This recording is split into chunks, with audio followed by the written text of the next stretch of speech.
چوار کێشەی سەرەکی لە ڕەمەزانە کە تووشی کۆندامی هەرسە بێ و بە ئاسانی شتوانی ڕێگری لێ بکەیت. سڵاوتان لەبێ. من دکتۆر هاوکارم، ئەمەش بەرنامەی ڕۆژووزانە. یەکەم و باوترین بریتیە لە دڵەکزێ و گەڕانەوەی ترشەڵۆکی مائیدە کە هۆکارە سەرەکیەکەشی جگەرە کێشان و زۆرخۆریە لە بەربانگە. خواردنە چەوروتونەکان ئەبنە هۆی شیرکردنەوەی دەمەوانەی خوارەوەی سوورێنچک و بەمەش ترشەڵۆکە گەڕێتەوە بۆ سوورێنچ. هۆکارێکی دیکەی ئەم ناڕەحەتیە پاڵکەوتن و خەوتنە دوای نانخواردن. چارەسەرەکەشی ئاسانە، بە مائیدەی خاڵی جگەرە مەکێشە و بە هێواشی نامخۆ و دوای نانخواردنیش تا دوو کاتژمێر مەخەوە. ئەگەر پێویست بە دەرمان بوو ئەتوانی ڕێنی یا گاڤسکۆن بەکار بهێنێت. دووەم خێرا نانخواردن کە ئەبێتە هۆی قودانی هەوا لەگەڵ خواردنا، ئەمەش غازات دروست دەکات.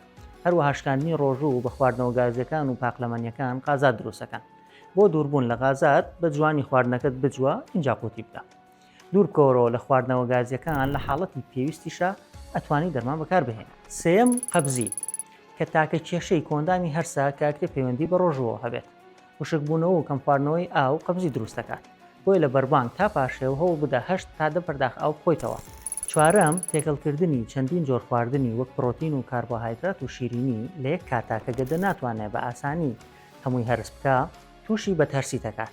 مائیدەت قورسە بێ. بۆ دووربوون لەم کێشەیە پەیڕەوی ڕێنمایەکانی ڕۆژوشکاندن و سفرەی ڕەمەزان بکە کە لەم دوو ڤیدیۆیە باسمان کردوون. هەر تەندروست بن.